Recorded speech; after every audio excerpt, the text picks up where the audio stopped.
नई दिल्ली में मंगलवार को भारत और अमेरिका के बीच ठंडी पड़ी ट्रेड डील में गर्मजोशी लौटती दिख रही है। इस समझौते की बातचीत 27 अगस्त को अमेरिकी राष्ट्रपति डोनाल्ड ट्रंप के 25% एक्स्ट्रा टैरिफ अटैक के बाद थम गई थी। वो अब दोबारा पटरी पर लौटती नजर आ रही है। दिलचस्प बात यह है कि इस डील की नई शुरुआत किसी औपचारिक बयान से नहीं बल्कि सोशल मीडिया की डिजिटल डिप्लोमेसी से हुई है, जहां ट्रंप और पीएम मोदी के बीच हुई दोस्ती वाली पोस्ट ने पुरानी कड़वाहट को कुछ हद तक पिघला दिया है। अब सोमवार देर रात अमेरिका के top trade negotiator Brendan Lynch Bharat पहुंच चुके हैं। उनकी अगुवाई में अमेरिका और भारत के बीच फिर से बंद दरवाजों के पीछे ट्रेड डील की बातचीत शुरू हो गई है।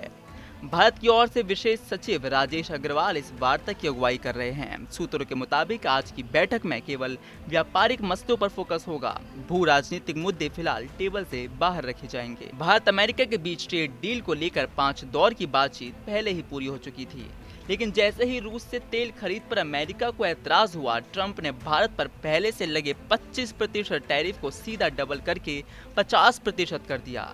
इस झटके के बाद छठे दौर की बातचीत टल गई और अगस्त में प्रस्तावित बाइलेटरल ट्रेड एग्रीमेंट यानी कि BTA फाइलों में दब गया। लेकिन हाल ही में जब ट्रंप ने ट्रुथ सोशल पर मोदी को माय ग्रेट फ्रेंड कहा और डील को क्लोज टू कंप्लीशन बताया, तो कहानी में एक नया मोड़ आ गया। मोदी ने भी जवाबी पोस्ट में दोस्ती का भरोसा दोहराया और अमेरिका से सहयोग को प्राथमिकता देने की बात कही। यहीं से बातचीत को दोबारा हवा मिली। ब्रेंडन लिंच अमेरिका के सहायक व्यापार प्रतिनिधि यानी कि USTR हैं और Bharat America trade policy forum के भी प्रभारी हैं। बोस्टन कॉलेज और जॉर्ज वॉशिंगटन यूनिवर्सिटी से पढ़ाई करके वाले लिंच आर्थिक मामलों के विशेषज्ञ माने जाते हैं। 2013 में उन्होंने अमेरिकी एग्रीकल्चर ट्रेड में जिम्मेदारी संभाली और इजराइल, रूस, कनाडा, मेक्सिको जैसे देशों से व्यापार समझौते किए। अब भारत के साथ डील को पटरी पर लाने की जिम्मेदारी भी उन्हीं पर है। इस बातचीत का असर भारतीय बाजार में भी देखा गया। ट्रेड डील की खबर आते ही सेंसेक्स में 82,000 का स्तर फिर से पार कर गया, जिससे निवेशकों का भरोसा बढ़ा है। व्यापारिक हलकों में माना जा रहा है कि अगर यह डील फाइनल होती है तो भारत को टैरिफ छूट, टेक्नोलॉजी एक्सेस और कृषि निर्यात में बड़ा फायदा मिल सकता है।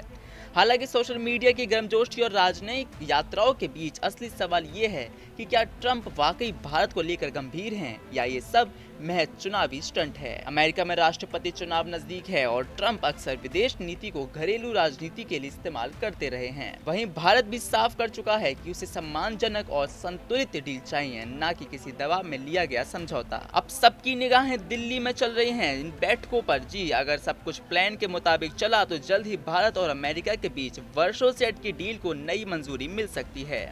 लेकिन अगर फिर से टैरिफ, टेक्सटाइल, फार्मा या डेटा जैसे मसलों पर पेंच फंसा तो ये वार्ता फिर से ब्रेकिंग न्यूज नहीं बल्कि ब्रेकिंग पॉइंट बन सकती है। तो अब सवाल यही है कि क्या दोस्ती इस बार डील तक पहुंच पाएगी या फिर एक बार फिर ट्विटर वॉर और टैरिफ वॉर ही दोबारा लौटेंगे। इसका जवाब कुछ घंटों में मिल सकता है। अमेरिका ने भारत पर 25% टैरिफ लगाया था। इसके बाद अमेरिका ने भारत के रूस के साथ बढ़ते संबंधों को देखकर और 25% टैरिफ लगाया, जिसके बाद भारत और अमेरिका के साथ व्यापार संबंध के बीच में 50% टैरिफ लगाया गया।